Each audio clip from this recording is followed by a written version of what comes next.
let's talk about college tuition, education, et cetera. We have a call from that famous Minnesota town, Unidentified City. And this... I know exactly where it is. Yeah, exactly. It's, I think they're all Danish there. But anyway, this viewer wants to know...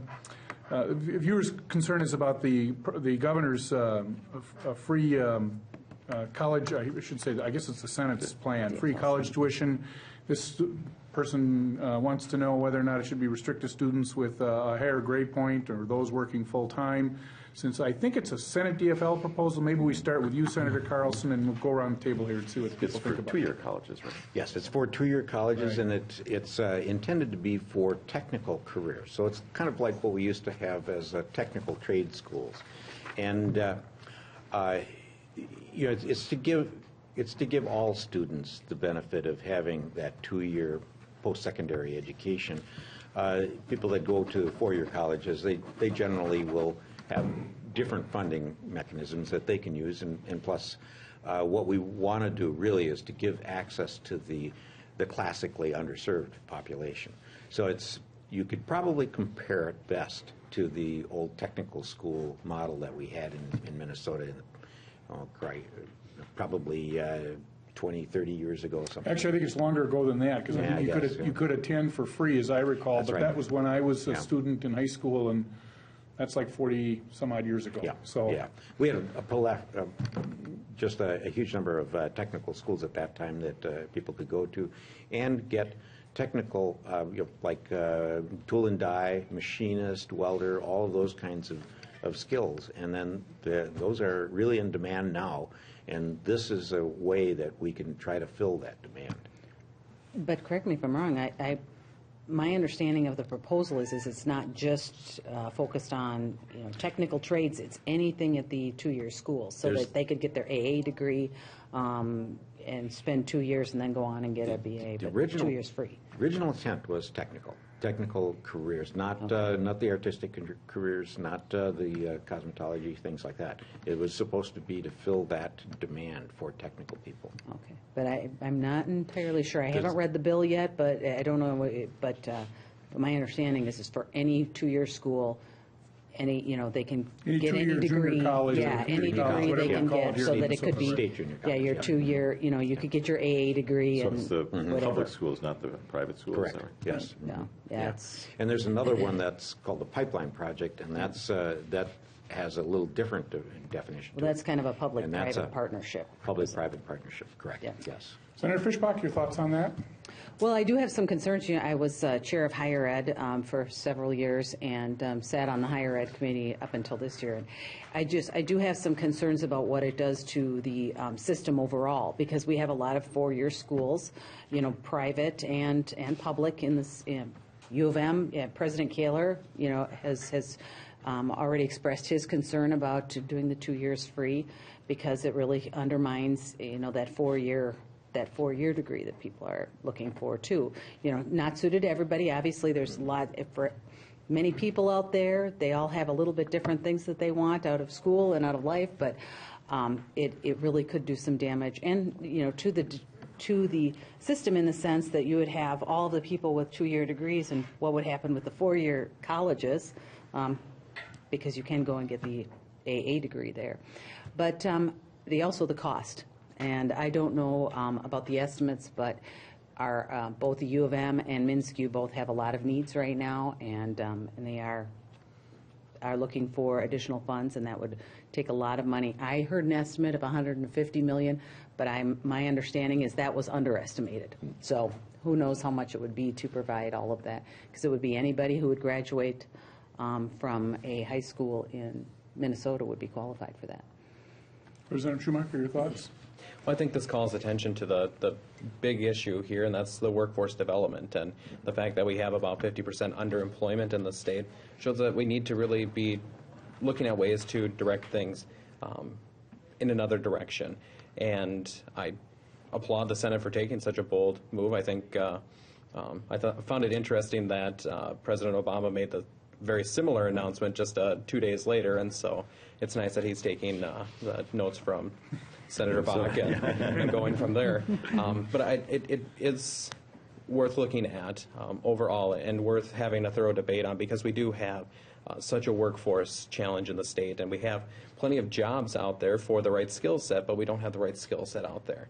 And if this is one way to make that happen, then we should be looking at that. But I think there are going to be plenty of proposals out here during the session that we can really look at addressing the workforce issue as a whole, and trying to do things that make Minnesotans happy and working and paying taxes.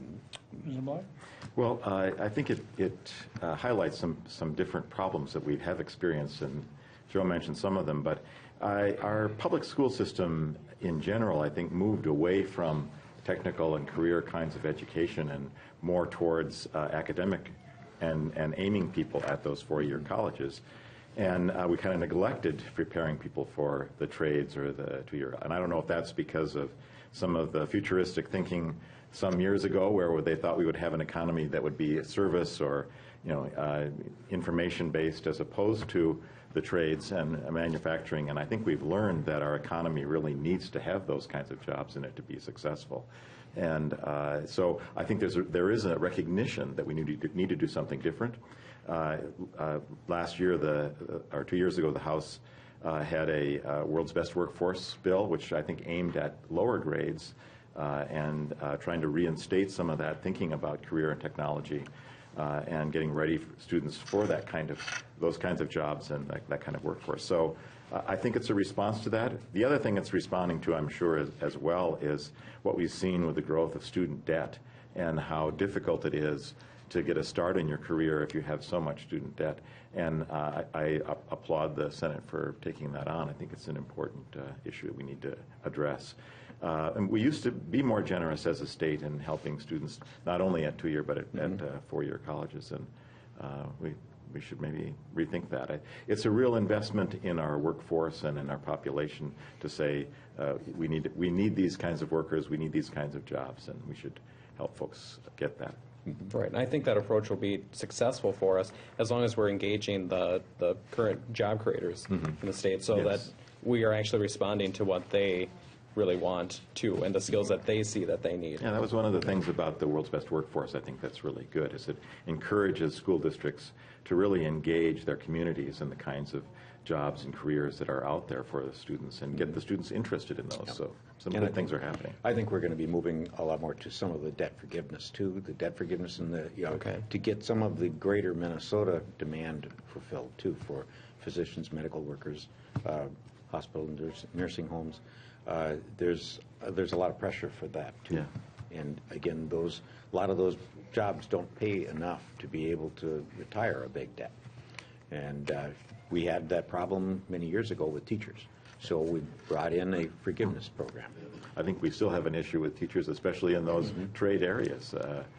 I was listening to, in our Ag Committee, some concerns about the lack of ag teachers, and that we need to, train those teachers and get them out there so we can educate folks to go into farming. Senator Fischbach, any other things on that? Any other thoughts on the higher ed? Well, I guess just in general, there's a lot of talk about the trades and things like that. If the proposal actually gets at that, it would really fit in better. But I think that the public-private partnership they're talking about, and I can't remember the Pipeline. nickname, the pipeline that they gave it, there's value in that. That provides money for a school to partner with a private industry to do a training program. But as for just the 2 years of free college, I don't know if that gets at what we're talking about, really getting those folks trained in the right areas that we're looking for. There were some, there's issues with large equipment that they're trying to be trained on. When we were looking at, we did the a public-private partnership fund that we did so that the schools could partner with one of the industries to get the large pieces of equipment that they may need, specialized equipment.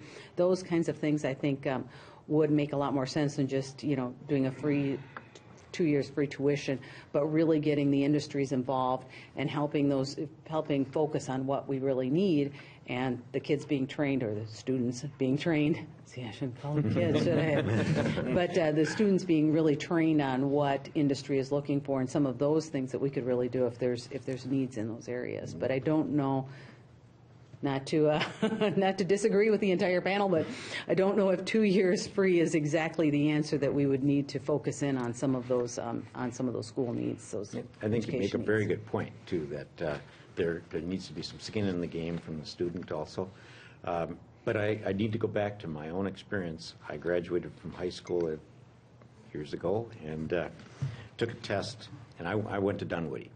I went to Dunwoody free because an employer paid my tuition, and I went to work for that employer for I went to school for 6 months, then worked at the employer's place for 6 months.